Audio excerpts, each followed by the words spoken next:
এইভাবেই আত্মা ঘুরতে থাকে। 80 লক্ষ জন্ম ভ্রমণ করে কর্মফল অনুযায়ী ওই আত্মা আবার মানব জন্ম লাভ করে। প্রেম সে বলো। ভগবান কাদেরকে মানব জন্ম দেয়? যারা ভগবানের কথা শ্রবণ করে, ভগবানের নাম গুণ মহিমা কীর্তন করে, আর যারা ভগবানের চিন্তা করে তাদের পুনরায় মানব জন্ম হয়। আর যারা ভগবানকে ভুলে যায় এই আত্মার তখন অধোগতি হয়ে যায়। প্রেম সে বলো। মানুষ থেকে কুকুর হবে, পশু পাখি হবে, কীট পতঙ্গ হবে, বৃক্ষলতা হবে, গাছপালা হবে। এইরকম ভাবে আত্মা ভ্রমণ করতে থাকে। এই সংসারের কাউরির সঙ্গে কোনো সম্বন্ধ নাই ওই আত্মার। কর্মফল অনুযায়ী এক একটা জন্মগ্রহণ করবে, আবার মরবে, আবার জন্ম হবে। কিন্তু কোন জন্মে যদি সাধুসঙ্গ আশ্রয়ে ভগবানের কথা শ্রবণ করে ওই আত্মার ঊর্ধ্বগতি হয়। প্রেম সে বলো। পরের জন্মটা আরো সুন্দর হয়ে যায়। এই জন্ম অপেক্ষা পরের জন্ম উন্নত হবে। তার জন্য তাকে ভগবানের কথাই শ্রবণ করতে হবে, ভগবানের নামই কীর্তন করতে হবে, ভগবানেরই চিন্তা করতে হবে। অন্য কাউরি চিন্তা করলে হবে। তাই জগতে যারা বুদ্ধিমান বুদ্ধিমতী, ভাগ্যবান ভাগ্যবতী, তারা ভগবানের কথা শোনে, ভগবানের নাম করে, ভগবানের চিন্তা করে মানব জন্ম ধন্য করে, সার্থক। তাই সুখদেব গোস্বামী রাজা পরীক্ষিতকে বলছেন, রাজন, ভগবানের কথা শ্রবণ করার জন্যই মানব জন্ম, ভগবানের কথা কীর্তন করার জন্যই মানব জন্ম, আর ভগবানের চিন্তা করার জন্যই মানব জন্ম। ওই জন্য রাজন, আমি তোমাকে ভগবানের কথা শ্রবণের নিমিত্তে হরিদ্বারে গঙ্গার তটে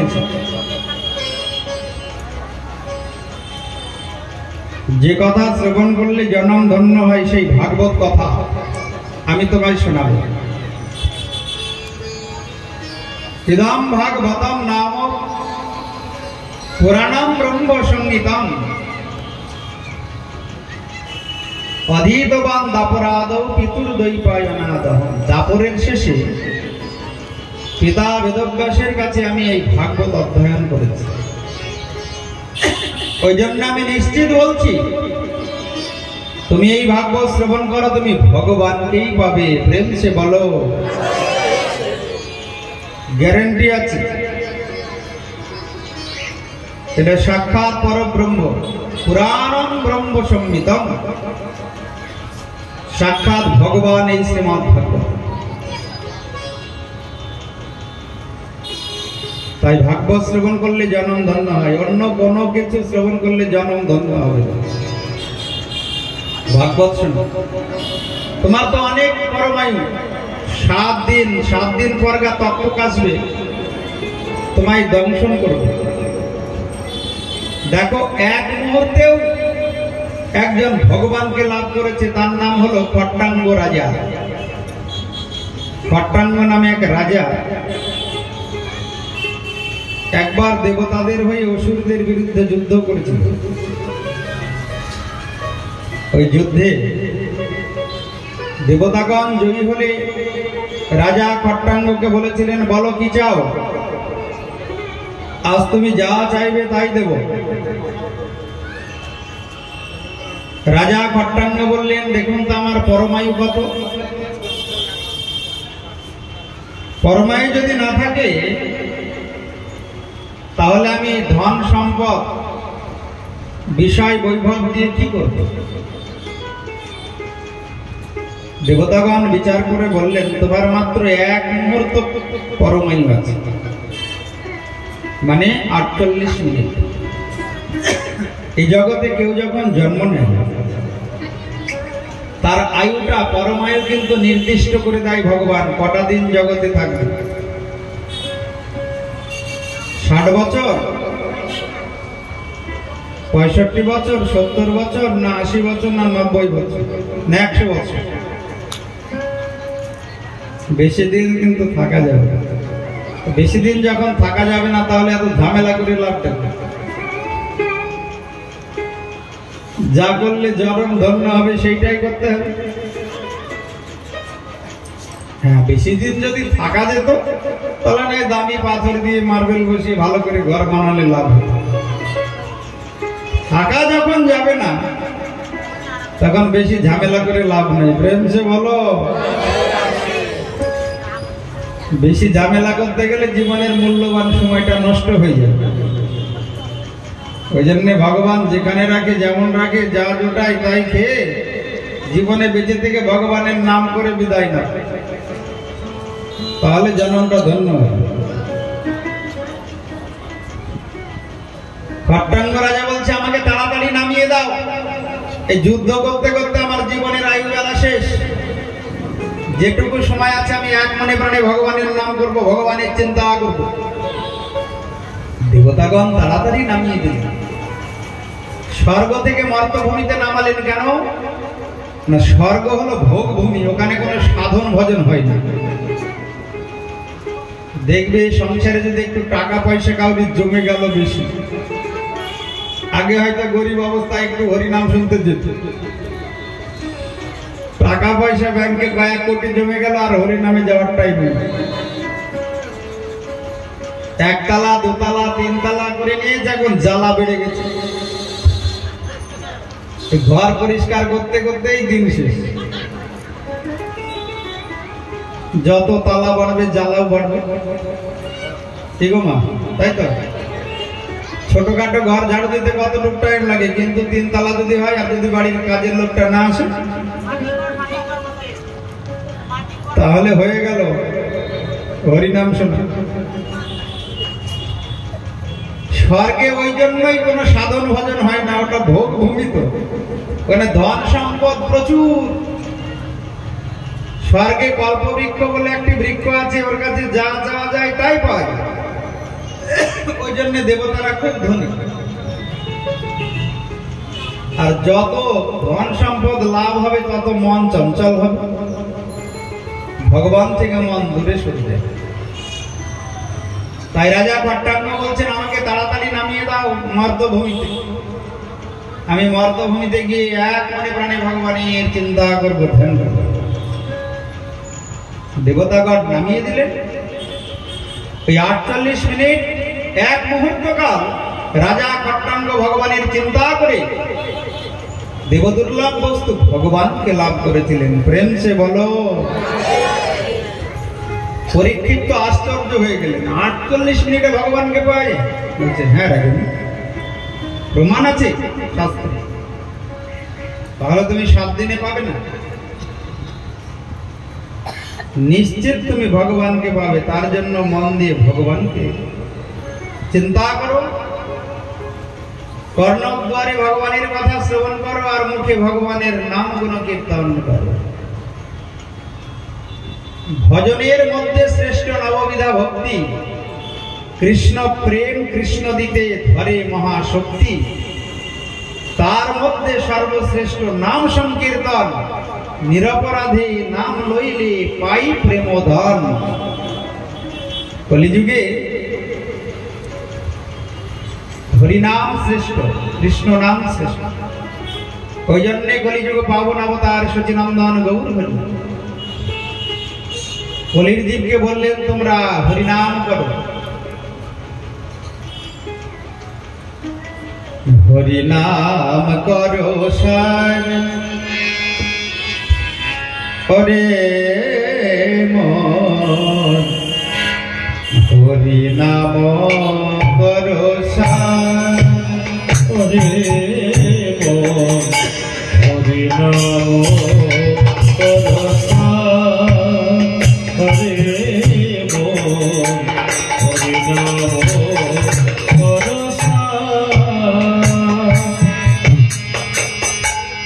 এ ভব সাগরে হবে বালি চর, এ ভব সাগর হবে বালো চর, হাটিয়া হই বিপার ওরে আমার ওরে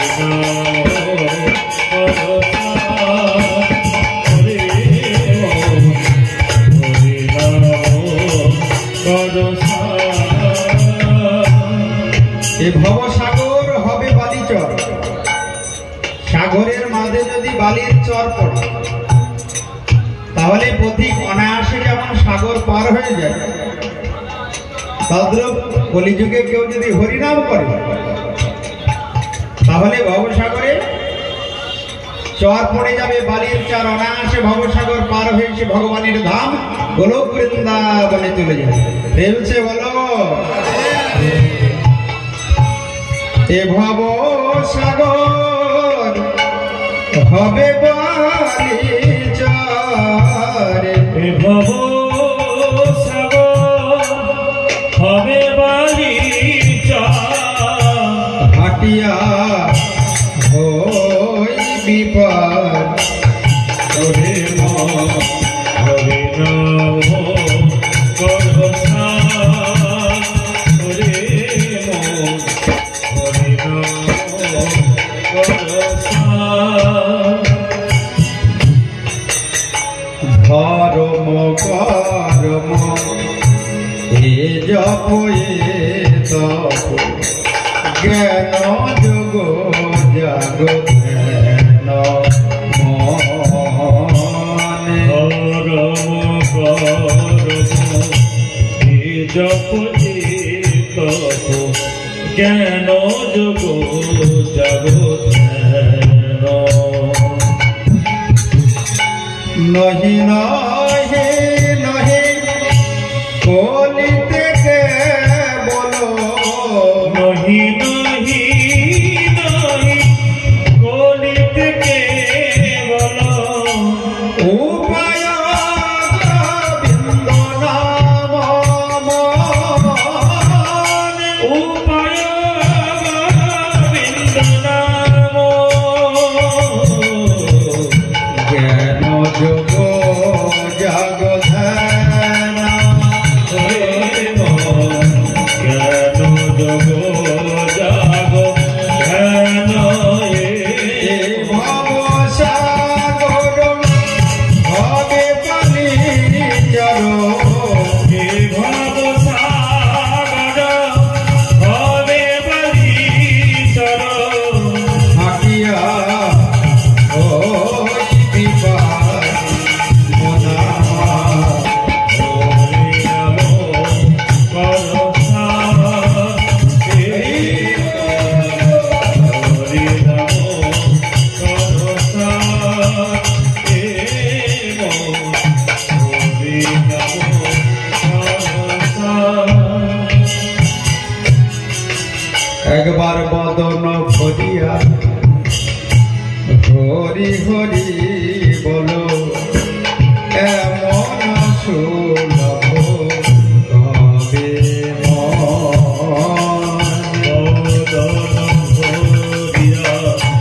হরি হরি বল এমন সুলভ কবে, এরকম সুযোগ আর কোনো জন্মে হবে না যে হরিনাম করলেই তোমার মানব জন্ম ধন্য হয়ে যাবে। তাই পদকর্তা প্রেমানন্দ দাস উনি কলির জীবকে বলছেন, হে কলির জীব তোমরা বদন ভরিয়া হরি হরি বলো, এমন সুলভ কবে। সুলভ মানে অনায়াসলভ্য, যে জন্মে হরিনাম দ্বারা অনায়াসে ভগবানকে পাওয়া যায়। ভারত ভূমিতে মানুষ জন্ম, ভারত ভূমিতে মানস জন্ম, আর কি এমন হবে মনে। আর কি এমন হবে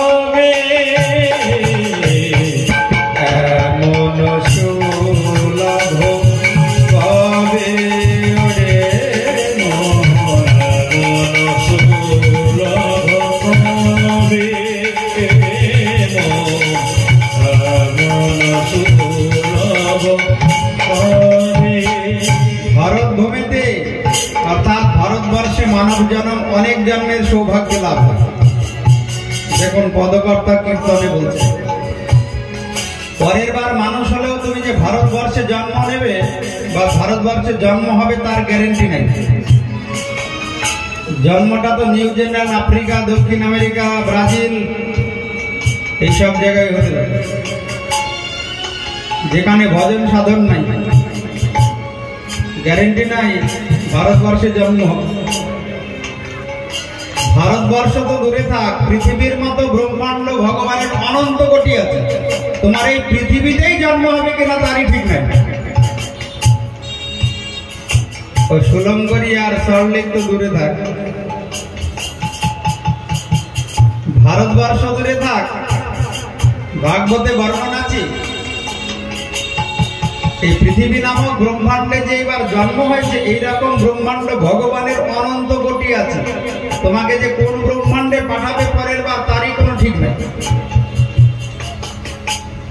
ওই জন্য যে কটা দিন সময় আছে, সুযোগ আছে, ভগবানকে ভুলো, ভগবানের ভজন করো, ভগবানের নাম করো, তাহলেই জন্মটা ধন্য হবে। শ্রবণ কীর্তন করয়ন ফন অসত পচালো ছাড়ি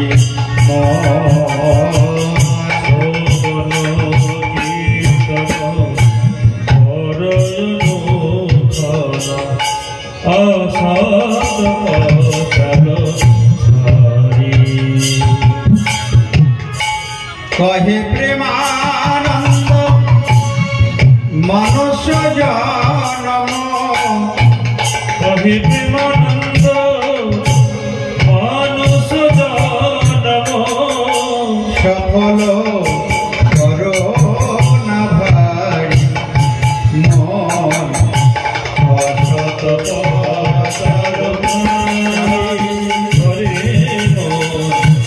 অসত পচালো ছাড়ি ওরে মন।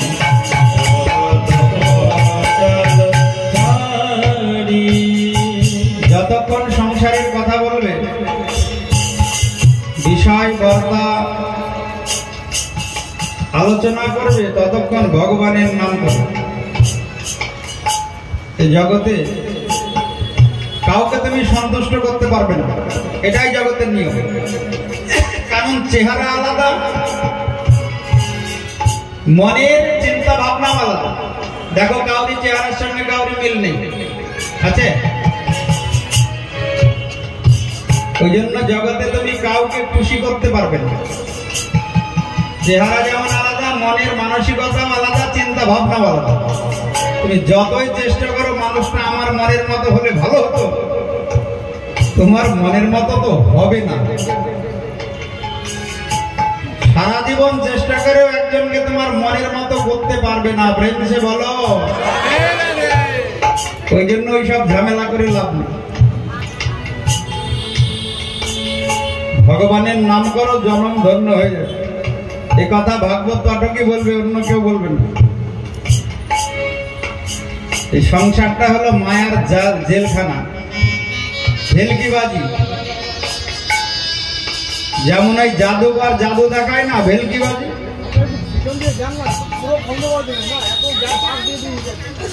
এই সংসারটা হলো তাই, শত চেষ্টা করেও কাউরি মন পাবে না, কিন্তু অল্প চেষ্টাতেই একজনের মন পাবে, সে হলো ভগবান শ্রীকৃষ্ণ। প্রেম সে বলো, অল্প চেষ্টাতে পেয়ে যাবে কলিযুগে, সেটা হলো হরিনাম। ধরে থাকবে। মহাজন বলছেন হরিনাম আশ্রয় করা আর ভগবানকে লাভ করার মধ্যে কোনো পার্থক্য নাই। কলিযুগে যারা হরিনাম করে জানবে সে ভগবানকে পেয়ে গেছে। যেই নাম সেই কৃষ্ণ ভজনিষ্ঠা করি, নামের সহিতে আছেন আপনি শ্রীহরি।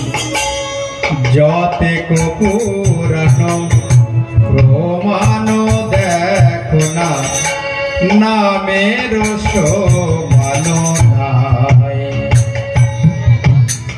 আর নামের হইলে প্রেমের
ওই জন্যে হরিনামকে যদি কলিযুগে কেউ সার করতে পারে আর কিছু প্রয়োজন নেই।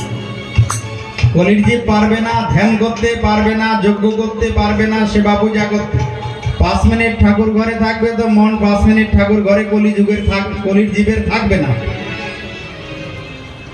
5 মিনিটের জন্য ঠাকুর ঘরে মন্দিরে গিয়ে দেখো মন তোমার থাকে নাকি ঠাকুর মন্দিরে? থাকবে? ওই ছেলের চিন্তা, ছেলের বাবার চিন্তা, ছেলের মায়ের চিন্তা, ওই বাজারের চিন্তা, অফিসের চিন্তা। ঠাকুর ঘরে গিয়ে মন চিন্তায় ব্যস্ত থাকে। তাই কলিযুগে হরিনাম সার। হরিনাম করলে জানবে ভগবান তোমার সঙ্গে আছে। তুমি রাস্তায় চলছো হরিনাম করো, জানবে ভগবান তোমার সঙ্গে আছে। রান্না করছো হরিনাম করবে, জানবে ভগবান তোমার সঙ্গে আছে। যতক্ষণ ঘুম না আসে ভগবানের নাম করো, নিঃশ্বাস প্রশ্বাসে জানবে ভগবান তোমার নিকটে আছে। এছাড়া কলির জীব কিছু করতে পারবে না। এটাই ভাগবতের সার। জগতে যত শাস্ত্র গ্রন্থ আছে সবকিছুর সার তত্ত্ব কথাই হলো হরিনাম। এছাড়া কলির জীব কিছুই করতে পারবে না। কলিযুগ তো অধর্মের যুগ। এই যুগে 3 গুণ অধর্ম, 1 গুণ মাত্র ধর্ম। স্বাভাবিকভাবেই অধর্মের দিকে কলির জীবের মন ধাবিত হয়। ওই জন্য কলিযুগ পবনাবতার সচিনন্দন গৌর হরি কলির জীবকে বললেন, হরের নাম হরের নাম হরের নামই বকে বল, কলৌ নাস্তিব নাস্তিব নাস্তিব গতিরন্যথা। হরিনাম ছাড়া গতি নাই, গতি নাই, গতি নাই। 3 বার বলেছে। আচ্ছা, 1 বার বললেই হতো, 3 বার বললেন কেন? বলছেন দার্ঢ্য লাগি উক্ত 3 বার। এই শব্দটি কৃষ্ণদাস কবিরাজ গোস্বামী পাদ চৈতন্য চরিতামৃতে উল্লেখ করেছেন। দার্ঢ্য লাগি উক্ত 3 বার, মানে 1 বার বললে যদি বিশ্বাস না হয়, 3 বার বললে তো বিশ্বাস হবে নাকি? আমি কথা দিলাম, কথা দিলাম, কথা দিলাম, তখন বোঝা যাবে কথাটা ঠিকঠাক দিয়েছে। আর 1 বার যদি বলে আচ্ছা ঠিক আছে যাও কথা দিলাম, তো বিশ্বাস হতেও পারে, নাও হতে পারে। ওই জন্য বিশ্বাস যাতে কলির জীবের হয়, ওই জন্য মহাপ্রভু 3 বার বলেছেন, কলৌ নাস্তিয়েব নাস্তিয়েব নাস্তিয়েব গতিরন্যথা। হরিনাম ছাড়া কলির জীবের গতি নাই, গতি নাই, গতি নাই। এই কথা শুধু শুনলে হবে না। কিন্তু মিষ্টির গুণাগুণ তুমি শুনলে, মিষ্টিতে ছানা আছে, চিনি আছে, হ্যাঁ, মিষ্টি চিনির রসের মধ্যে ছানাকে জল দিয়ে দিয়ে মিষ্টি তৈরি করা হয়, স্বাদ বুঝবে? ওই জন্য হরিনামের গুণমহিমা শুনলে হবে না, হরিনাম করতে হবে, তবে বোঝা যাবে হরিনাম কত সুন্দর, কত মধুর। তাই মহাপ্রভু কলির জীবের জন্য নিয়ে এলেন হরিনামের মালা। 108টি গুটির মালা নিয়ে এলেন। এই মালাতে তিনি নির্বন্ধ পূর্বক হরিনাম করতে বললেন, সংখ্যা পূর্বক। ইহা জপ গিয়া সবে করিয়া নির্বন্ধ, ইহা হইতে সর্বসিদ্ধি হইবে সবার, সর্বক্ষণ বল ইথে বিধি নাহি আর। কি শয়নে কি ভোজনে কিবা জাগরণে, অহর্নিশ চিন্ত কৃষ্ণ বলহ বদনে। একদম সহজ পথ মহাপ্রভু দিয়েছেন কলির জীবকে। শুধু একটু 108 গুটির মালাটা গুরুদেবের কাছ থেকে আশ্রয় করো, একটু হরিনাম মহামন্ত্রে দীক্ষিত হও, আর যে মুখে হরিনাম করবে মুখটা শুদ্ধ রাখো, আর হরিনাম জপ করে যাও, তাহলেই জনম ধন্য। আর বেশি কিছু জানার দরকার নেই। আর যখনই সুযোগ পাবে সাধু সঙ্গে ভগবানের লীলা কথা শ্রবণ করবে, ব্যাস। কিন্তু সাবধান, যে মুখে হরিনাম করবে মুখটা শুদ্ধ রাখতে হবে, ওইটাকে হাইড্রেন করলে হবে না। হাইড্রেন মানে বুঝছো তো? ড্রেন দিয়ে সব নোংরা আবর্জনা চলে যায়, ওই রকম মুখটাকে হাইড্রেন বানিয়ে রাখলে নামের কৃপা হবে না।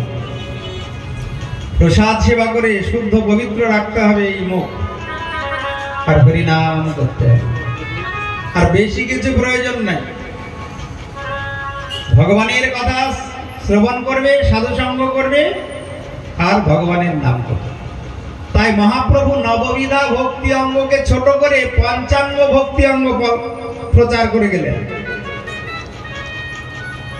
যেহেতু গৌর গোবিন্দ লীলা কথা হচ্ছে, মহাপ্রভুর ভাবধারাটা আমাদের আস্বাদন করতে হবে। মহাপ্রভু পঞ্চাঙ্গ ভক্তি প্রচার করেছে। ভাগবতে আমরা ভক্তির 9টা অঙ্গ পাই। নববিধা ভক্তি: শ্রবণম, কীর্তনম, বিষ্ণু স্মরণম, পাদ সেবনম, অর্চনম, বন্দনম, দাস্য, সক্ষমাত্ম নিবেদনম।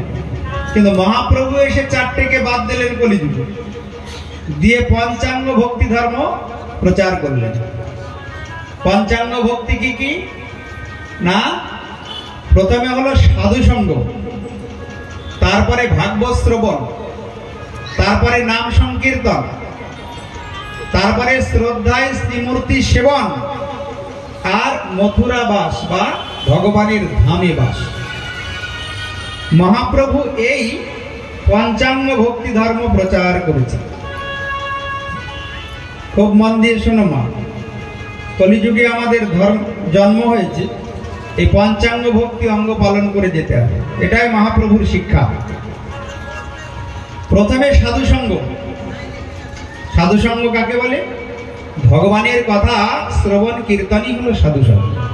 এই যে আমাদের 7 দিন ধরে এখানে সাধু সঙ্গের ফল লাভ হবে, ভগবানের কথা শ্রবণ কীর্তন, তাহলে একটা অঙ্গ পালন হয়ে গেল। দ্বিতীয় হচ্ছে ভাগবত শ্রবণ। অন্য কোনো কিন্তু শ্রবণ করতে বলেনি মহাপ্রভু, এই ভাগবতী শ্রবণ করতে বলেছে। কারণ ভাগবত রূপে সাক্ষাৎ ভগবান শ্রীকৃষ্ণ কলিযুগে বিরাজ করছে। তাহলে আমরা 7 দিন ভাগবত শ্রবণ করছি। এই ভাগবত আবার 2 প্রকার। এক ভাগবত হয় ভাগবত শাস্ত্র, আর এক ভাগবত হয় ভক্ত ভক্তি রসপাত্র। খুব মন দিয়ে শুনবে মা, এই ভাগবত 2 প্রকার হয়। একটা ভাগবত হলো ভাগবত গ্রন্থ, যেখানে 18,000 শ্লোক আছে, 335টি অধ্যায় আছে, আর 12টি স্কন্ধ আছে। এ হলো ভাগবত মহাপুরাণ। আর একটা ভাগবত হলো ভক্ত ভাগবত, যিনি ভাগবতের কথা নিজের জীবনে আচরণ করেন, পালন করেন, তাকেও ভাগবত বলে প্রণাম করা হয়েছে। তো এক ভাগবত হলো ভাগবত শাস্ত্র, আর এক ভাগবত ভক্ত ভক্তি রসপাত্র। তাহলে আমরা ভক্ত চরিত্র আস্বাদন করছি, আবার ভাগবতের কথা, ভগবানের লীলা কথা শ্রবণ করছি। তো দ্বিতীয় অঙ্গ পালন হয়ে গেল, ঠিক আছে। তৃতীয় অঙ্গ হচ্ছে নাম সংকীর্তন, হরিনাম। এই হরিনামটাকে প্রত্যেকদিন হরিনামের মালাই জপ করতে হবে। হরে কৃষ্ণ কৃষ্ণ কৃষ্ণ হরে হরে, হরে রাম রাম রাম হরে। হরে মানে রাধে, কৃষ্ণ মানে যিনি আকর্ষণ করেন, আনন্দ দেন, রাম মানে রাধা রমণ রাম, যিনি রাধারানীর সঙ্গে রমণ করেন, সেই কৃষ্ণই হলো রাম। এই নাম সংকীর্তন তৃতীয় অঙ্গ। নাম সংকীর্তনই কলির জীবের ধর্ম। তাহলে হরিনাম করলে পরে এই তৃতীয় অঙ্গ পালন হয়ে গেল। চতুর্থ অঙ্গ হচ্ছে মহাপ্রভু বলছেন শ্রদ্ধায় শ্রীমূর্তি সেবন। সে বাড়িতে গোপাল প্রতিষ্ঠায় করো, বিগ্রহই প্রতিষ্ঠা করো, আর আলেখ্যই সেবা করো। আলেখ্য মানে ফটো, রাধা কৃষ্ণের ফটো, গোপালের ফটো, নিতাই গৌরের ফটো, পঞ্চতত্ত্বের ফটো, কিংবা গোপাল মূর্তি কিংবা বিগ্রহ, রাধা কৃষ্ণের বিগ্রহ, এইগুলি সেবা করলে তোমার ওই চতুর্থ ভক্তি অঙ্গ পালন হয়ে যাবে, যেটা মহাপ্রভু প্রচার করতে কলিযুগে এসেছে। কটা হলো? চারটে। এক নম্বর হলো সাধুসঙ্গ। দেখো কোনটা কোনটা হয় আর কোনটা কোনটা হয় না মেলাও, তবে মানব জন্ম ধন্য হবে। না হলে ভাগবত শুনলাম আর বাড়ি গিয়ে সব ভুলে গেলাম, তাহলে কিন্তু লাভ হবে না। আমার কোনটা পালন করা হচ্ছে আর কোনটা হচ্ছে না নিজের সঙ্গে মেলাতে হবে। সাধুসঙ্গ, তারপরে ভাগবত শ্রবণ, তারপরে নাম সংকীর্তন, শ্রদ্ধায় শ্রীমূর্তি সেবা। সেটা বিগ্রহ না হলেও আলেখ্য সেবা করলেও হবে।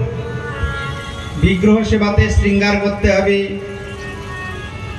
তারপরে নিত্য ভোগ দিতে হবে, সেখানে অপরাধের বিচারটা অধিক আছে। কিন্তু গৃহস্থের ক্ষেত্রে আলেখ্য সেবা সবচাইতে শ্রেষ্ঠ সেবা। সেখানে একটু ভুল ত্রুটি হলেও ক্ষমা আছে, কিন্তু বিগ্রহ প্রতিষ্ঠা করে যখন তুমি সেবা করতে যাবে, সেখানে কিন্তু একটু অপরাধের ভয় অধিক আছে। প্রেম সে বলো। ওই জন্য বিগ্রহ সেবা, গোপাল সেবা কিংবা আলেখ্য সেবা করার পরে সবশেষে হরিনাম করতে হবে। ভগবানের সেবা করলে করে যদি কোনো কারণে ভুল ত্রুটি হয়ে যায়, হরিনাম করলে পারে সে অপরাধ থেকে মুক্ত হয়ে যায়। ওই জন্য যারা সেবা করো বাড়িতে মন দিয়ে শুনবে, ভগবানের সেবা করার পরে একটু ভগবানকে হরিনাম শোনাবে। হরিস্থানে অপরাধে তারে হরিনাম। ভগবানের চরণে অপরাধ হয়ে গেলে হরিনাম করলে অপরাধ থেকে মুক্ত হয়। বুঝলে মা? ওই জন্য শ্রদ্ধায় শ্রীমূর্তি সেবান যে চতুর্থ ভক্তি অঙ্গ, সবশেষে কিন্তু হরিনাম করতে হবে। হরিনাম না করে কেউ যদি ভগবানের সেবা করে, ওটা সেবা হয় না, ওটা কর্ম হয়ে যায়। ওটা সেবার ফল লাভ হবে না। ভগবানের সেবা করে সেবার ফল তখনই লাভ হবে যদি তুমি হরিনামের সহিত গোবিন্দের সেবা করো। আমাদের একটা মঠ ছিল বৃন্দাবনে। এই মঠের মহারাজ ছিলেন পদ্মনাভ মহারাজ, গোবর্ধনের পাশে।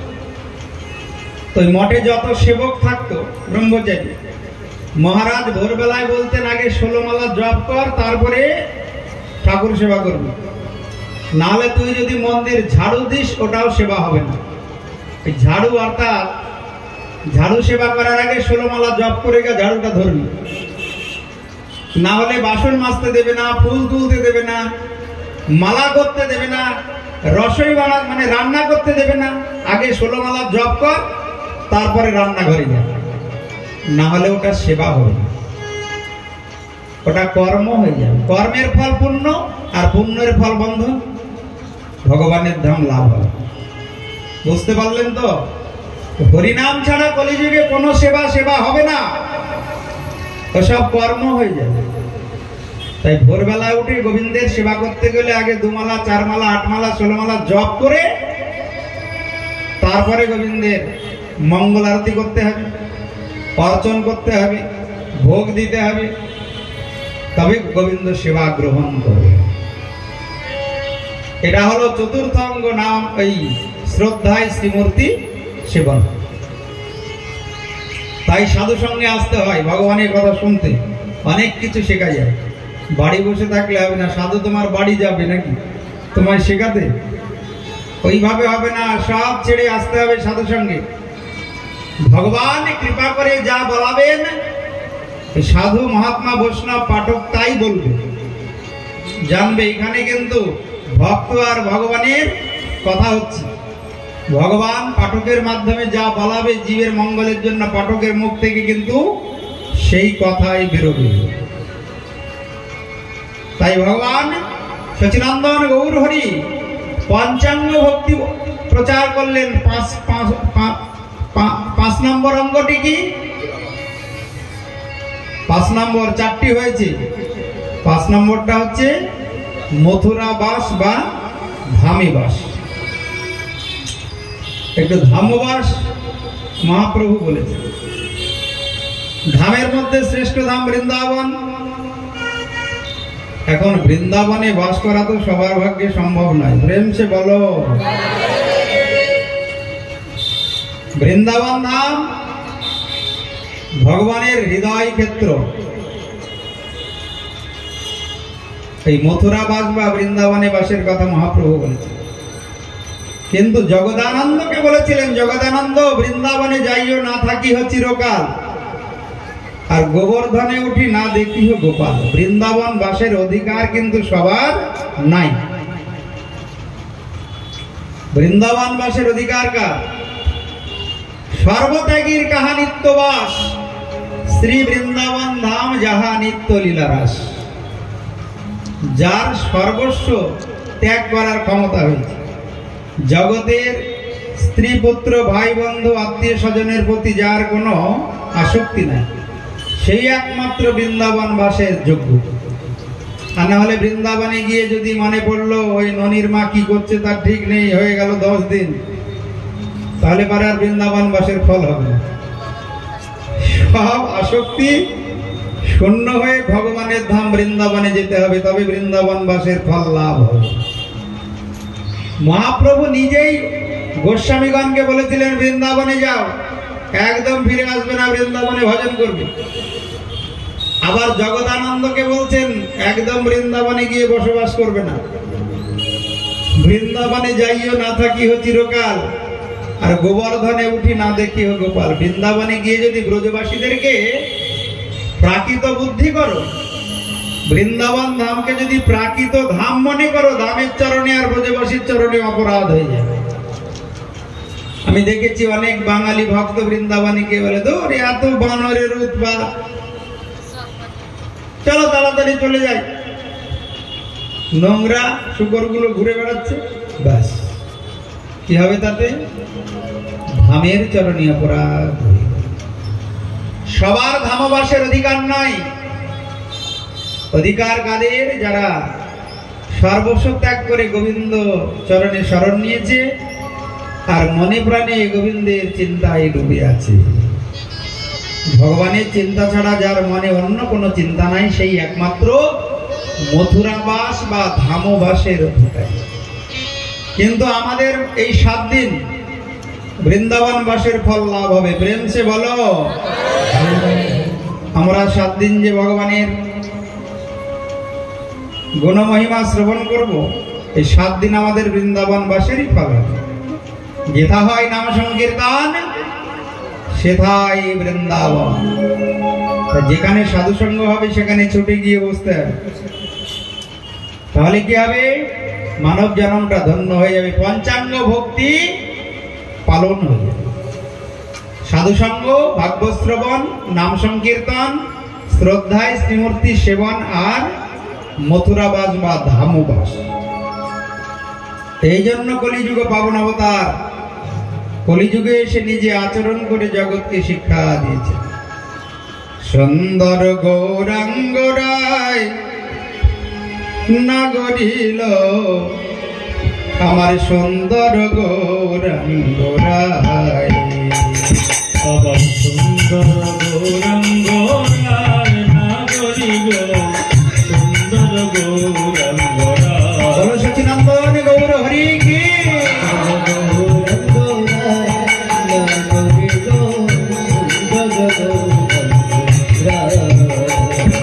গোরার সুন্দর চরণে সুন্দর নপুর, গোরার সুন্দর চরণে সুন্দর নপুর। দেখো রুন ঝুন বাজে গোরার পাই, ও দেখো রুন ঝুন বাজে গোরার পাই, নাগরিল সুন্দর হরি আমার সুন্দর গৌরাঙ্গ রায় নাগরিল সুন্দর গৌরাঙ্গ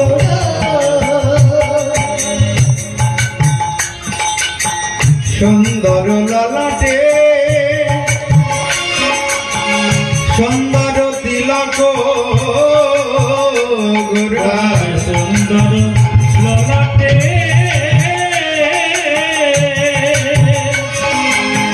সুন্দর তিলক। আবার সুন্দর নামা বলে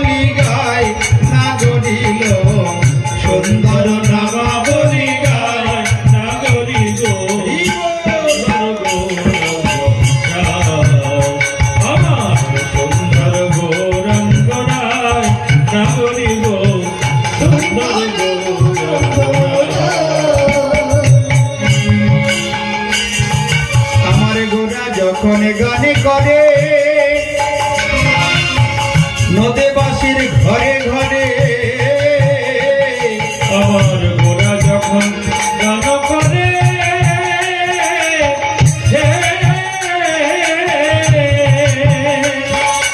ওই নদেবাসীর ঘরে ঘরে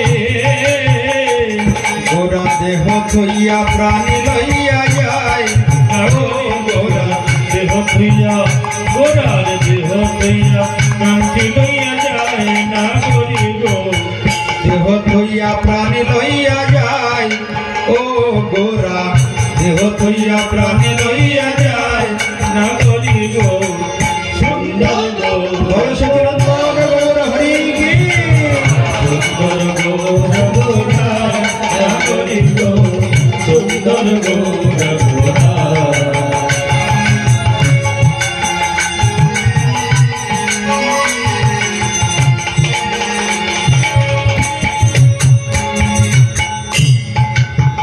ওই জন্যে কলির জীব ভাগ্যবান ভাগ্যবতী ভগবান নিজে হরিনাম সংকীর্তন করে কলির জীবকে শিক্ষা দিয়েছেন।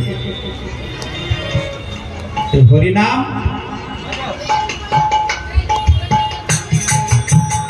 কলিজীবের যুগ ধর্ম, তাই ভেবে রাধা রমনে বলে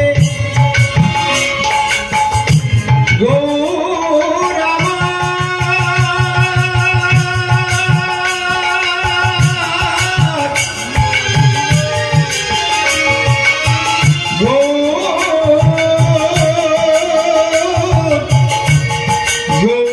গৌর আমার। দেবে রাধা রমন বলে বিনতি ওই চরণে, তাই ভেবে রাধা রমন বলে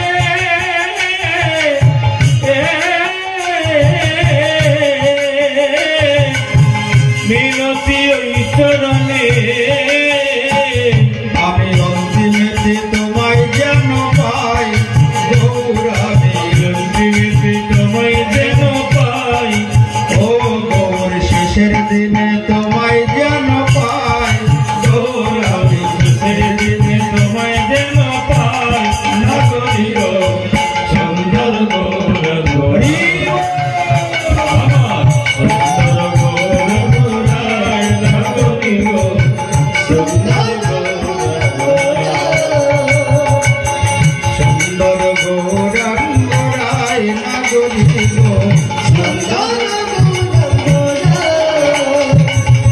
সুন্দর গোরা গোরায় না করি গো সুন্দর বল সচিনন্দন গৌর হরি কি তাই আমরা বড় ভাগ্যবান ভাগ্যবতী, এতে কোনো সন্দেহ নাই গো মা। গৌরের আনা হরিনাম যদি আশ্রয় করি আমাদের মানব জন্ম ধন্য হবেই, কিন্তু শুধু শুনলে হবে না, হরিনাম করতে হবে।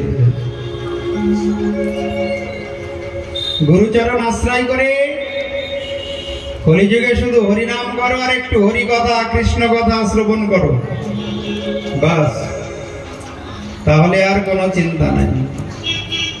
তাই সুখদেব গোস্বামী রাজা পরীক্ষিতকে বলছেন, রাজন, এই জগতে মনই জীবের বন্ধু, মনই জীবের শত্রু। এই মনের কারণে কেউ ভগবানের ধাম গোলক বৃন্দাবনে যায়, আর এই মনের কারণেই কেউ অনন্তকাল গিয়ে নরকে নরক যন্ত্রণা ভোগ করে। তাই এই মন যদি ভগবানের চিন্তা করে তাহলে সে ভগবানের ধামে যায়, আর এই মন যদি ভগবানকে ভুলে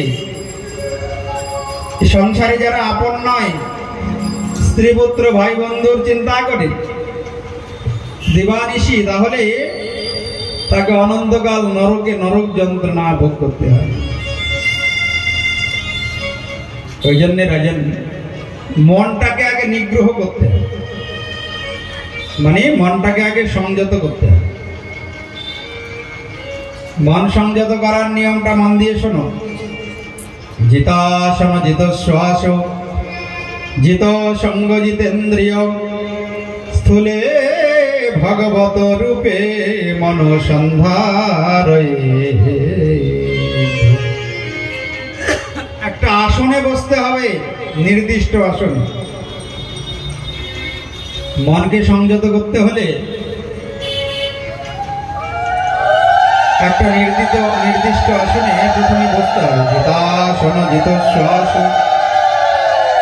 তারপরে শ্বাস প্রশ্বাসকে একটু জয় করতে হবে। তারপরে রাজন জিতসঙ্গ মানে আসক্তি শূন্য হতে হবে। তবে মন ভগবানের চিন্তা করবে। এই জগতে যার প্রতি অধিক আসক্তি থাকবে, মৃত্যুর সময় তার কথাই মন চিন্তা করবে। প্রেম সে বলো। আর যদি ভগবানের প্রতি আসক্তি থাকে, আসক্তি জন্মায়, তাহলে শেষের দিনে মন ভগবানেরই চিন্তা করবে। আর জিতসঙ্গ হলে তুমি জিতেন্দ্রিয় হবে। জিতেন্দ্রিয় হয়ে গেলে এইবার ভগবানের একটি বিরাট রূপ, বিরাট শরীরের ধ্যান করতে হবে। এইভাবে মন সংযত হবে। হেরাজন মনে ভাববে সারা পৃথিবীটাই ভগবানের একটা বিরাট শরীর। যত নদী নালা আছে সব ভগবানের শরীরের নাড়ি। যত পাহাড় পর্বত সব ভগবানের শরীরের হাড়। আকাশে যে ঘন কালো মেঘ, ওটা ভগবানের বিরাট শরীরের কুটিল কুন্তল কেশ। যত বৃক্ষলতা আছে সব ভগবানের শরীরের রোমাবলী। আকাশের সূর্য চন্দ্র ভগবানের দুটি নয়ন। যত জীবগণ আছে সব ভগবানের সন্তান। এইভাবে সর্বপ্রথম ভগবানের বিরাট রূপের ধ্যান করতে হবে। স্থূলে ভগবত রূপে মনসন্ধারে ধিয়া। ওই জন্যে দেখবেন চাতুর্মাস্য ব্রতে বলা হয় মৌন ব্রত অবলম্বন করো, কথা বলবেন না। কেন? বেশি কথা বললে মন বেশি চঞ্চল হবে। প্রেম সে বলো। মনসংযমের প্রথম নিয়ম হচ্ছে বেশি কথা বলা যাবে না, আর বেশি প্রাকৃত দৃশ্য দেখা যাবে না। তুমি যেটা দেখবে ওই মন তোমার সেটাই চিন্তা করবে। দর্শন করতে হলে ভগবানের বদন কমল দর্শন করতে হবে। চিন্তা করতে হলে ভগবানের চিন্তা করতে হবে। আর কীর্তন করতে হলে ভগবানেরই নাম গুণমহিমা কীর্তন করতে হবে। প্রেম সে বলো। না হলে মন সংযত হবে না। মন ভগবানের চিন্তা থেকে দূরে সরে যাবে। রাজন ওই জন্যে তস্মাৎ সর্বাত্মনা রাজন হরিহি সর্বত্র সর্বদা শ্রোতব্য কীর্তিতব্যশ্চ স্মর্তব্য ভগবান নিনাম। ভগবান সর্বত্র বিরাজমান, হরিহি সর্বত্র সর্বদা। যে মানুষ মানব জন্ম লাভ করে ভগবানের কথা শ্রবণ করে না, তার কর্ণ দুটি সাপের গর্তের সমান।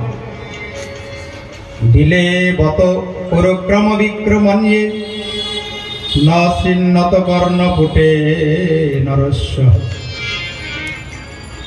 জিহ্বা সতীদার দরিকে বসুত নচ ভোগায়ত্তু উরুগায়গা। যার জিহ্বা ভগবানের নাম করে না, তার জিহ্বা ভেগ জিহ্বার সমান। ভেগ মানে কি? ব্যাং। দেখবেন মনের আনন্দে ডাকে। কখন বলুন তো? ব্যাং ডাকে কখন? গরমকালে ও বর্ষাকালে। মনের আনন্দে ডাকে।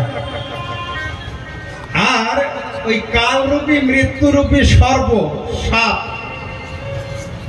ওই ডাক শুনে ছুটে এসে ছবল মারে।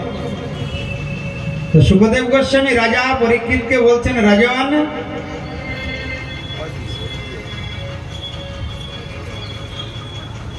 যারা ভগবানের নাম করে না, যারা ভগবানের নাম করে না, শুধু বিষয় বার্তা আলোচনা করে, তাদের জিহ্বা ভেগ জিহ্বার সমান। ওই শুধু বিষয় বার্তা আলোচনা করবে, ভগবানের কথা বলবে না, আর এই কালরূপী মৃত্যু এসে ছবল মেরে তাকে তুলে নিয়ে চলে যাবে। কোথায় যাবে? সোজা নরকে নিয়ে গিয়ে ডোবাবে তাদের। তাই ভগবান জিহ্বাটা দিয়েছেন কেন? ভগবানের নাম গুণ কীর্তন করার জন্য। হরে কৃষ্ণ কৃষ্ণ কৃষ্ণ হরে হরে, হরে রাম রাম রাম হরে। জিহ্বা শুধু কথা বলার জন্য নয়, ঝগড়া করার জন্য নয়, খাওয়ার জন্য নয়। ভাগবত বলছেন এই জিহ্বা ভগবানের নাম করার জন্য। জিহ্বা যদি ভগবানের নাম না করো তাহলে সেটা ভেগ জিহ্বা হয়ে যাবে। ভেগ জিহ্বা মানে ব্যাঙের জিহ্বার সমান। আর দুটি নয়নে যে গোবিন্দের বদন কমল দর্শন করে না রাজন, ওই তার দুটি নয়ন ময়ূর পুচ্ছে অঙ্কিত নয়নের সমান।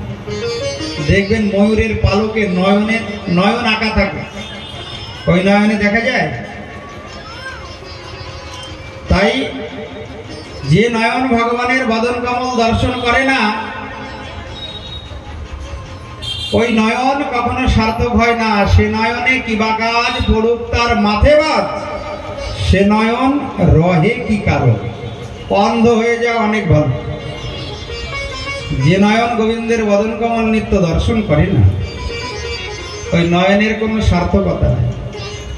যে নয়ন ভক্ত বদন দর্শন করে না, বৈষ্ণব দর্শন করে না, ওই নয়নের কোনো সার্থকতা নেই। এই জগতে বৈষ্ণব দর্শনের বড় মহিমা। খুব মন দিয়ে শুনবে। বৈষ্ণব দর্শন করলে কি হয়? তোমার কোটি জন্মের পাপ তৎক্ষণাৎ নষ্ট হয়ে যায়। প্রেম সে বলো। নয়ন মায়ানি তীর্থানি ন দেবামৃত শিলাময়া তে পুনন্তি উরুকালেন দর্শনা দেব সাধব। সুখদেব গোস্বামী রাজা পরীক্ষিতকে বলেছেন এই কথা ভাগবতী। অনেকদিন যদি কেউ বিগ্রহের সেবা করে তবে হৃদয়ের পাপ নষ্ট হয়, হৃদয় পবিত্র হয়। অনেকদিন যদি জলময় তীর্থের সেবা করে তাহলে হৃদয় পবিত্র হয়, নির্মল হয়। আর বৈষ্ণবকে দর্শন করলেই হৃদয়ের পাপ মলিনতা সব দূর হয়ে যায়। দর্শনে পবিত্র করো, এই তোমার গুণ। তাই ভক্তবদন দর্শন করলে নয়ন সার্থক হয়। এই নয়ন ধন্য হয়ে যায় ভক্তবদন আর ভগবানের বদন কমল দর্শন। পাদৌ নিরান্ত দ্রুম জন্ম ভাজ ক্ষেত্রারি নান্য ব্রজত হরে দিজ। দেখো কি সুন্দর কথা বলছে সুখদেব গোস্বামী রাজা পরীক্ষিতকে বলতেন, রাজন যে চরণ ভগবানের ধাম পরিক্রমা করে না, ভগবানের মন্দির পরিক্রমা করে না, যেখানে সাধু সমাগম হয়, হরিকথা ভাগবত কথা হয়, সেখানে গমনাগমন করে না, পরের জন্মে তার বৃক্ষকুলে জন্ম হয়। প্রেম সে বলো। ধ্রুম জন্ম ভাজ। ভগবান দুটি চরণ দিয়েছে কেন? শুধু চাকরি করো, ব্যবসা করো, দোকানদারি করো আর খাও, এই জন্য না। এই দুটি চরণ সার্থক হয় ভগবানের মন্দির পরিক্রমা করলে, তুলসী পরিক্রমা করলে, ভগবানের সাধু সঙ্গ ভক্ত সঙ্গ যেখানে হচ্ছে সেইখানে গমনাগমন করলে। না হলে পরের জন্মে গাছপালা করে দেবে ভগবান। তুমি কি হবে আগে তো বুঝতে পারবে না। শুনে নাও, ভাগবতে ভগবান নিজে বলছেন, যদি এই চরণ দুটি আমার সেবায়, আমার ভক্ত সেবায় না লাগাও, তাহলে পরের জন্মে গাছপালা করে দেবে। তোমাকে দুটি চরণ দিয়েছিলাম, লাভ কি? ভালো কাজে তো ব্যবহার করো না, অসৎ কাজে ব্যবহার করেছো, পরের জন্মে তোমার বৃক্ষকুলে জন্ম হবে।